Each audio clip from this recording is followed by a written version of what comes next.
নমস্কার, ভেজিটেরিয়ান ডিলাইটের সকল বন্ধুদের আরও একবার স্বাগত জানিয়ে আজ ভিডিওটি আমি শুরু করছি।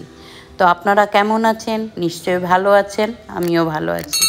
তো আসুন, চলুন দেখতে থাকুন, আমি ভিডিওটি স্টার্ট করছি। আজ আমি বানাবো এখানে আলু পাঁপড় দিয়ে এবং কিছু ছোলা দিয়ে বানাবো একটা তরকারি। খুব সিম্পল, খুব সাধারণ, কিন্তু খেতে ভীষণ ভালো লাগে। এটি একটি veg recipe, no onion no garlic. এখানে কিছু না, খুব সাধারণভাবেই রান্নাটা আমি করব। পাঁপড়গুলোকে আগে পাঁপড় আপনারা আপনাদের প্রয়োজন মতো ভেজে তুলে নেবেন তেলে। তারপর আমি এখানে সেই কড়াইতে কি করব, আরও 2 চামচ পরিমাণ দেব তেল, সাদা জিরে, শুকনো লঙ্কা এবং একটু সামান্য হিং আর তেজপাতা দিয়ে একটু নাড়াচাড়া করে এখানে আপনারা কিছুটা বাদাম ভেজেও তুলে দিতে পারেন। আমি এখানে আর বাদাম দেইনি, আমি ছোলা দিয়েছি।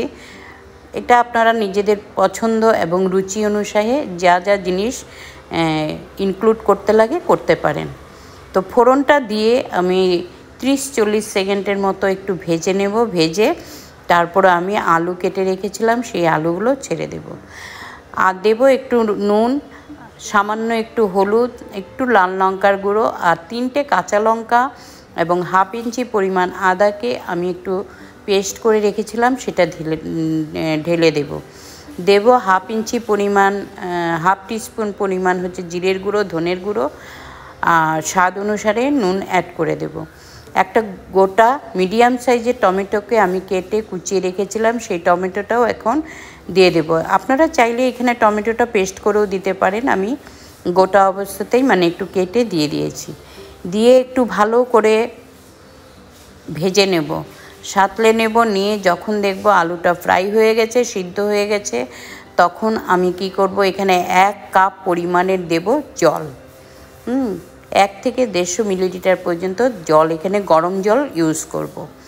দিয়ে দেব। জলটা দিয়ে তারপর পাঁপড় যে ভেজে রেখেছিলাম সেই পাঁপড়গুলো একটু হাত দিয়ে ভেঙে গুঁড়ো করে দিয়ে দেব। দিয়ে আরেকটু ফুটতে দেব ঝোলটা। এখন যখন একটু ফুটে উঠবে দিয়ে দিব সামান্য পরিমাণের একটু গরম মশলা আর একটু ঘি অ্যাড করে দেব।